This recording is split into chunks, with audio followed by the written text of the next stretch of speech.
Ibu tunggal ini sangat aneh. Biasanya dia makan sendiri dengan 4 hidangan dan 1 sup. Namun ketika putrinya duduk dan ingin makan bersama, dia justru membiarkan putrinya makan roti kukus dan sayur asin di samping.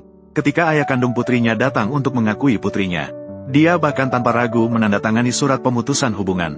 Tak sabar untuk memutuskan hubungan dengan anak ini, yang dibesarkannya dengan penuh pengorbanan. Dan alasan ibu begitu kejam, adalah karena dia adalah orang yang hidup kembali. Di kehidupan sebelumnya, dia mengorbankan segalanya untuk mendidik putrinya menjadi sukses. Siapa sangka setelah putrinya kaya, dia pergi ke luar negeri tanpa pamit. Selama lebih dari 10 tahun tidak ada kabar. Saat dia tua dan sakit, terbaring di tempat tidur menunggu kematian. Tiba-tiba putrinya yang pergi selama lebih dari 10 tahun kembali. Dia seperti menangkap satu-satunya harapan terakhir, memohon kepada putrinya, "Keke, cepat bawa ibu ke rumah sakit. Ibu ingin berobat, Keke." "Ibu, siapa yang membuatmu dulu tidak membiarkanku bertemu dengan ayahku yang kaya, untuk saling mengenal, membuatku kehilangan kesempatan untuk hidup mewah. Semua ini sekarang adalah balasan yang kau dapatkan."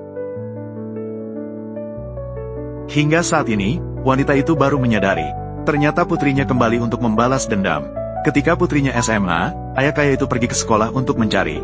Setelah wanita itu menerima berita, dia segera membawa putrinya untuk vaksin.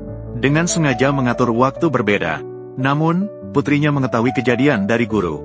Setelah mengetahui bahwa dia adalah putri kandung ayah kaya, dia segera pulang dan merengek agar dia menghubungi ayah kaya. Namun, wanita itu sangat memahami karakter ayah kaya.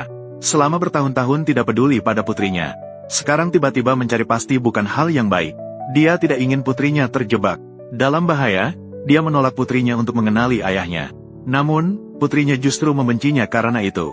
Mengira bahwa dia telah menghancurkan kehidupan putri kaya miliknya sendiri. Jadi, pulang kali ini adalah untuk mengantar ibu pada perjalanan terakhirnya. Dia mengambil semua obat penyelamat yang ada di meja, dan pergi dari ruangan tanpa menoleh. Sebelum pergi, dia juga tidak lupa mengunci rumah. Perilaku putrinya memberikan pukulan mematikan bagi wanita yang sudah sakit parah. Dia tidak menyangka bahwa dia telah memberikan segalanya. Dan putrinya yang dibesarkannya dengan susah payah ternyata adalah serigala yang sepenuhnya egois. Di saat-saat terakhir hidupnya, dia berdoa bahwa jika ada kehidupan setelah mati, dia pasti tidak akan membiarkan putrinya berada di sisinya. Namun, detik berikutnya semuanya berputar. Dia tiba-tiba membuka matanya, dan terkejut menemukan dirinya telah terlahir kembali. Pada hari dia membawa putrinya untuk vaksin, putrinya di sampingnya langsung berkata untuk tidak divaksin. "Ibu, saya tidak bisa pergi untuk disuntik hari ini.